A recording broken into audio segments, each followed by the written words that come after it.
Kia ora guys, welcome back to another Train Like a King podcast episode.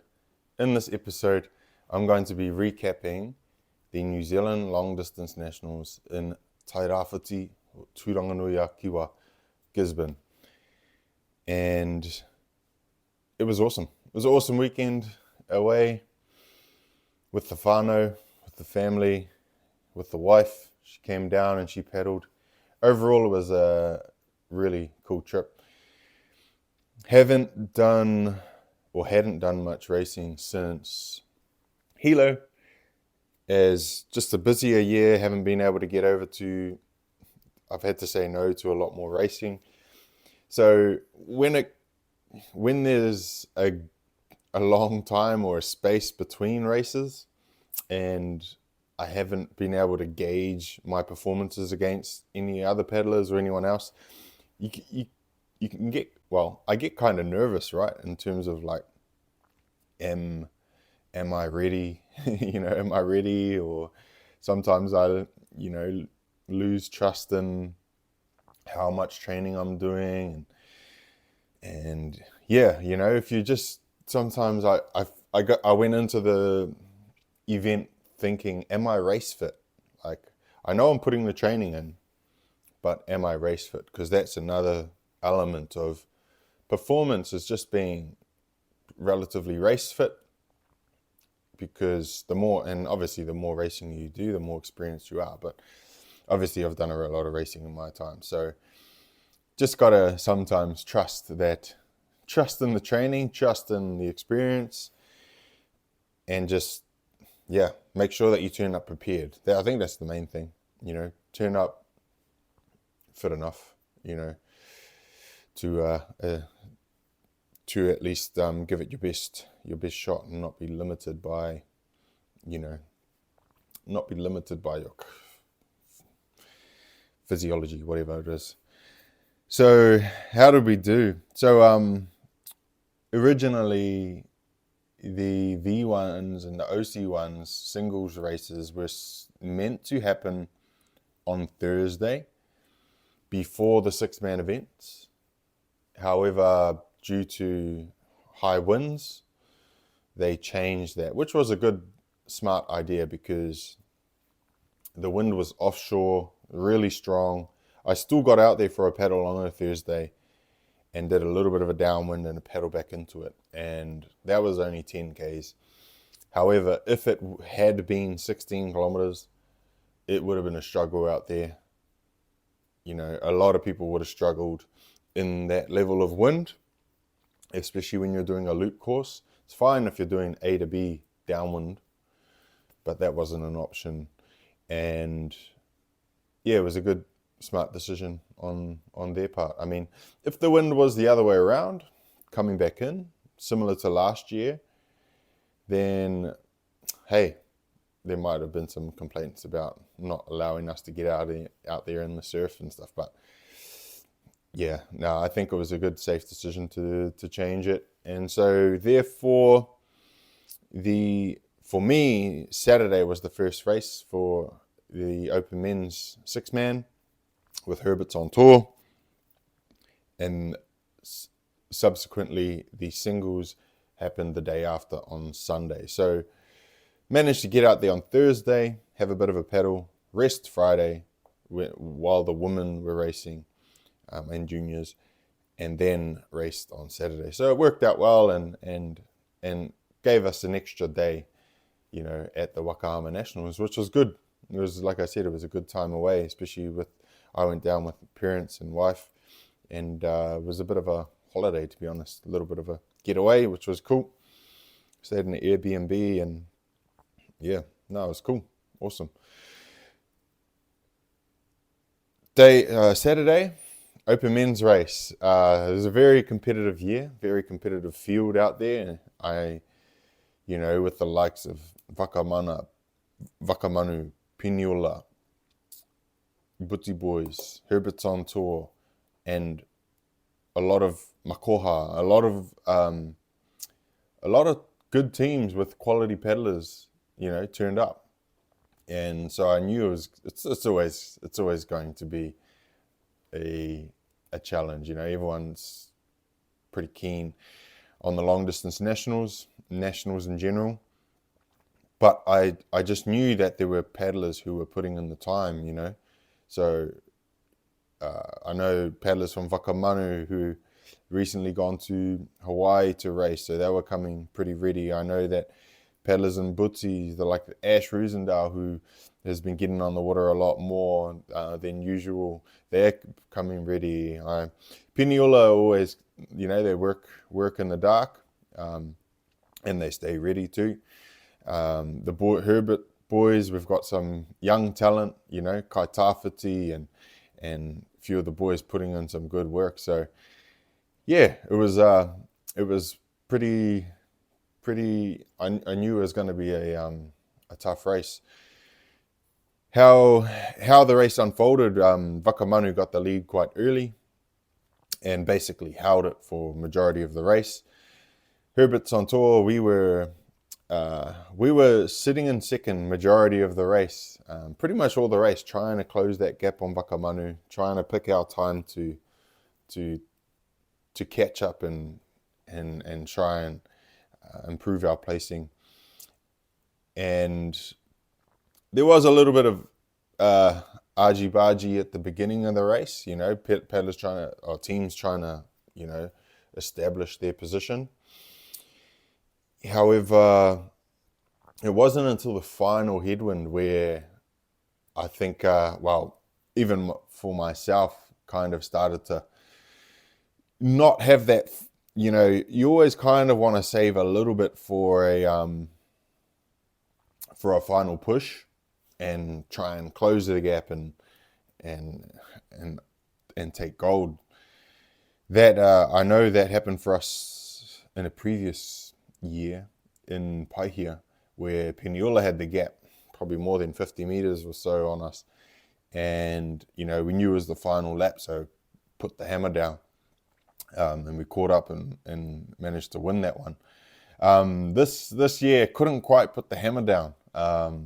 We kind of just stayed at our consistent speed that we had for that last headwind, and unfortunately Peniula and Buti boys both were charging in that last final headwind and passed us and just kicked us off the podium, which is unfortunate. But I mean, like I said, every day on the water is a good day with the brothers. We had young Kai Tawhiti in there, not his first time paddling with us, but it's the more experience for him, the better. He did amazing in the singles as well, so it's cool to see that young talent coming through. And yeah, I mean, any day, it's just awesome to be out there and in a challenging field, because everyone is excited to race for their club, for their local team, and that drives performance overall. It pushes everyone to be on their A game. So I know next time, the next nationals, which is long distance nationals, it's not that far away. Everyone's going to come, prepared. So yeah, that was Saturday. That was awesome. That was 24 kilometers, and yeah, 3 laps of an 8K course, I believe it was.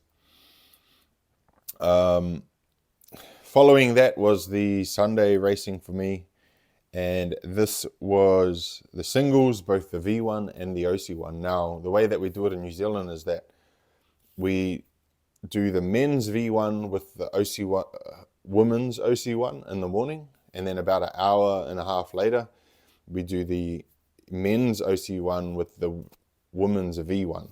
So that just makes it better for canoe numbers, so that it's just an easier way to do things, but it works out well so that we can actually do both races, if you dare. Now, these are both 16-kilometer races, and so if you choose to do both, you're basically doing 32 kilometers, and which is not a crazy amount. I mean, that's the same amount as the Buti Memorial Race, so it's a good it's a good way to get a bit of extra training in. However, what makes it a little bit more difficult, I'd say, is that not everyone does both. And so you're looking at 16-kilometer pace for both.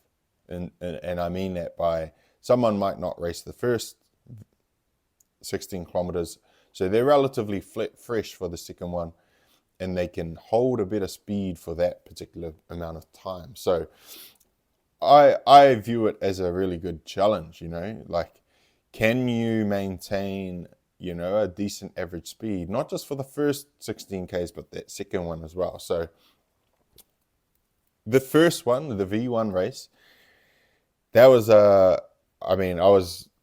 was probably most nervous about that with all of the talent in there, the likes of Casey Ngataki, Ash Roosendahl, few of the Wakamanu boys in there. Who else was in there? We had some young talent. Man, even Rehutai had a amazing performance in his 8K. I think he was like in the top 5 finish when he finished his 8K. So it was there were plenty of paddlers in there that who had been preparing, and it was strong. But I knew Casey was gonna be a strong competition, just like Paihia a few years ago. And it pretty much almost was a replica of Paihia. Like, I gotta say, Casey came out really strong and set a pretty strong pace, right? Like, so I tend to kind of not go too hard at the start and just get a little bit of feeling. But there was a point where I realized, I better not go too easy, otherwise Casey might establish a really strong lead. And so when I had an opportunity, I kind of try to close that gap and then gauge off Casey's speed.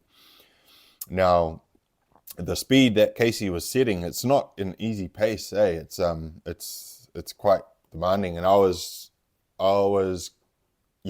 trying to match it, but it wasn't easy matching it. I can tell you, like, it's over the threshold that I would normally work at, right? So I had to be careful not to blow up, which was, for that first lap was kind of happening. You could see the exchange of leads and all of that happening.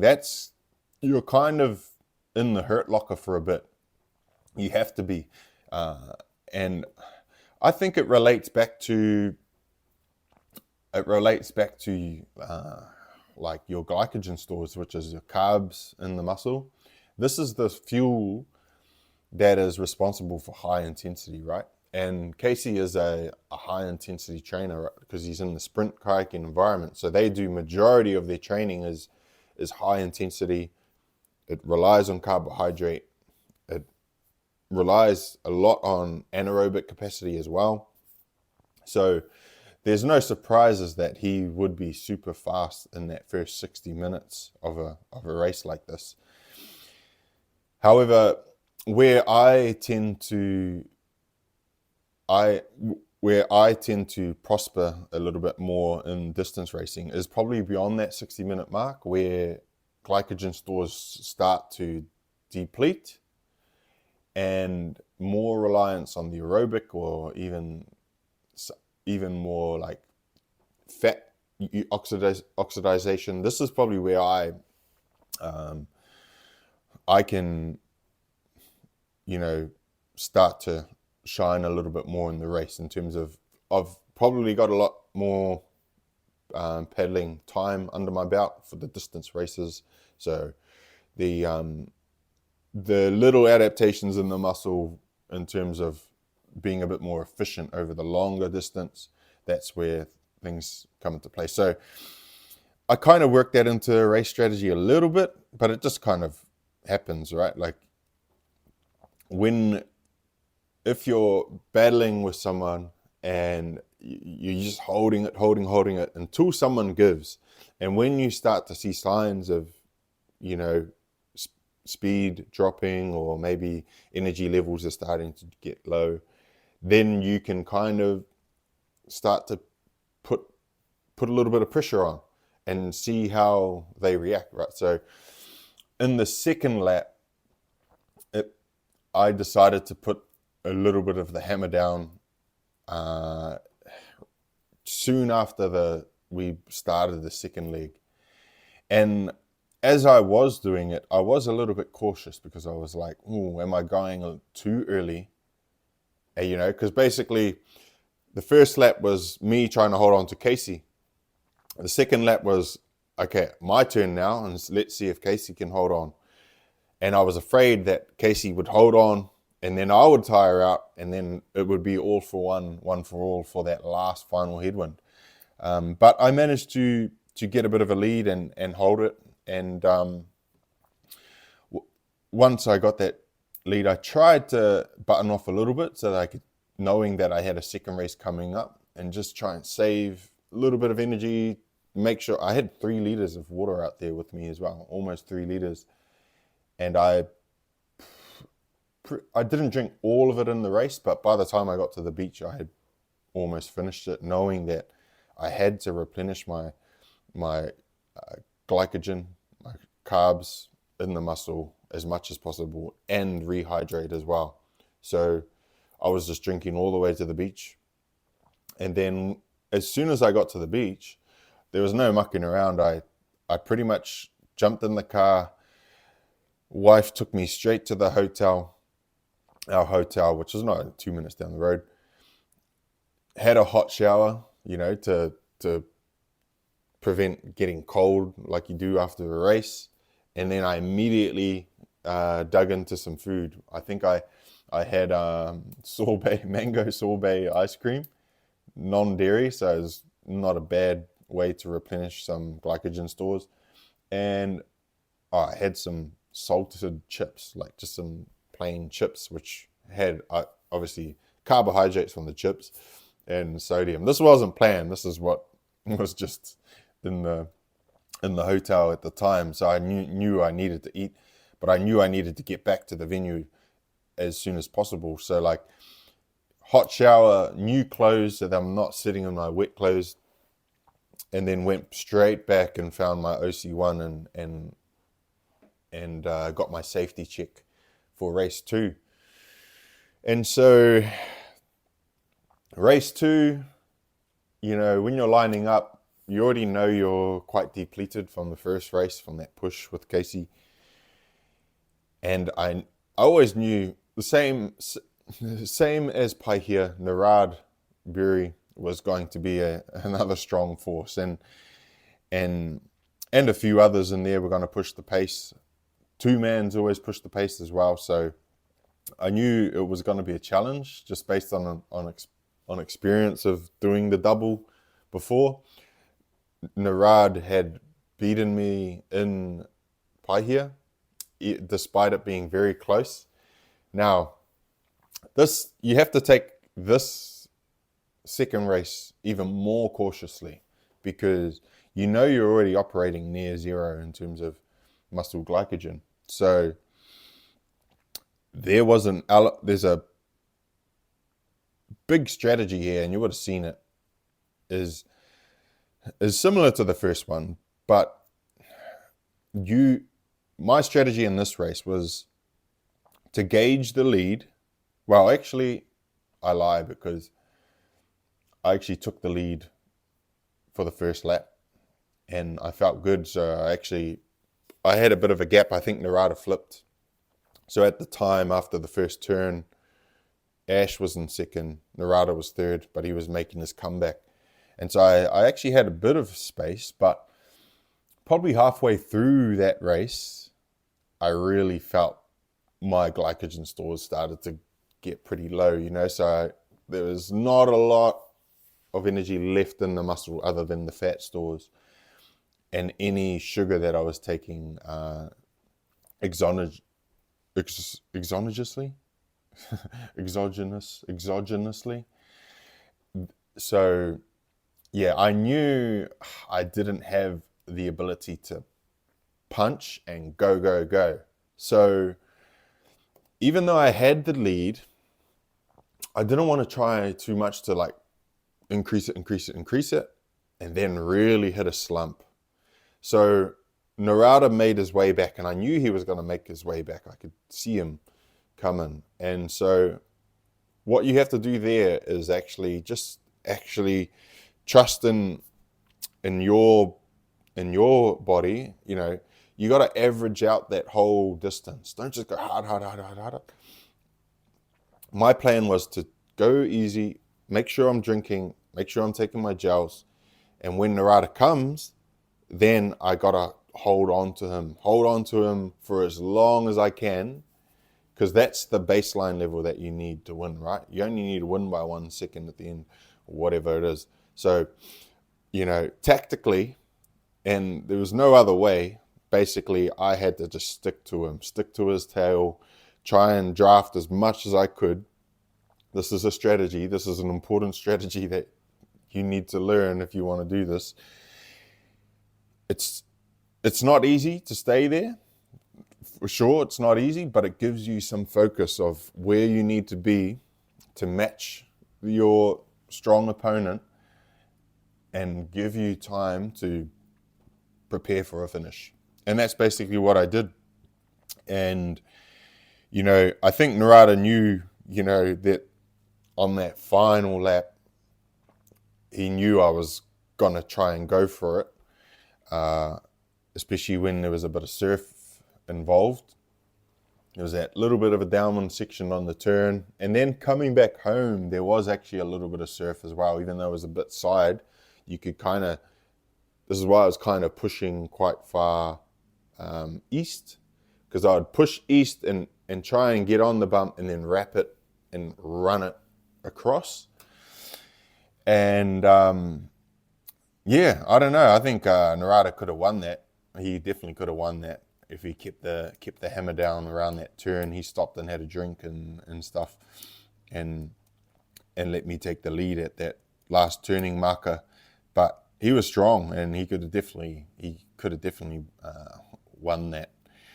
But yeah, managed to get that one, not by much, but on the Kaiwaa Ares canoe. Love that canoe, but looking forward to the Vela coming in November. That'll be awesome. And V1 of choice was the 5 for SI. And but yeah, it was body was pretty, leading up to this, I didn't probably do as much mileage as I would have liked. Like, I would have liked to, in my training, to replicate this. I know Ash Roosendahl replicated it by doing a 15 in the morning and a 15 in the afternoon. The longest paddle I did leading into long distance nationals was 20 kilometers, a 2-hour paddle. And so that's why I was a little bit like, ooh, do I still have that? Am I ready? Am I conditioned enough to handle the double at that intensity? And I think sometimes, like I said, you just have to trust in your training, trust in your experience, and get out there and just enjoy it. The live footage was awesome. It's amazing for what, like Kingy Gilbert and multi-television. I think part of it was multi-television. Rahia, Seymour. It's not easy to run a live like that. Like, for anyone that complains about the coverage, or they missed this and this, that, try and go and do it at that level yourself. Like, it's not an easy operation, and a lot of these people are volunteering their time for this. There's not a whole lot of backing for it. So big ups to everyone that took part in getting the live feed for us, because it's amazing to be able to go back and watch the footage, or it's amazing for our whānau to watch live on Facebook or YouTube. And it helps to just grow awareness for the sport as well, I believe. So keep it up, I say. The more live coverage of any races we have, the better. It's cool. So yeah, hopefully I'm allowed to use it for future Instagram videos or YouTube videos, especially if it's of me. So I don't know, I always feel like there's some kind of contract or agreement. If you're filming someone, they should be allowed to use the footage, right? I don't know. And takeaways, just an awesome event. Big thank you to Wakama New Zealand. I think it was a very safe event, I believe. No incidents. And thank you to Gisborne, Turanganui, Kiwa, Tairāwhiti for the hosting of the event. I believe the next one's in Wellington. Porirua have the long distance nationals. What's next? New Zealand Wakama Sprint Nationals is the next local big event. Between now and then, there's the Molokai Hoi this weekend, which I want to do a video on about this week, and the Hawaii Nui in November. It's not far away, so I'm going to do videos about that because I won't be there, unfortunately. However, at the moment on trainlikeaking.com, we have a little promo, a discounted training plan, 12-week, specifically for the Sprint Nationals. Now, we have removed the land training components from this training plan just to focus on water only. And this is good for most paddlers because most paddlers don't have the time to double up. And I always say that water time is key. So 12-week plan at a discounted rate, water only plan. Pretty much you have 12 weeks right now to prepare for the Sprint National. So if you're looking for a training plan that will keep you honest, keep you focused, and you don't have to guess on what your workouts you're doing that day, head to Train Like a King and purchase the 12-week sprint plan. Pull it up here, and it's called the Ultimate Sprint 12-week promo. So discounted rate there, guys. Go and check it out, and you'll have 12 weeks of water only training for sprints in January. Not long to go.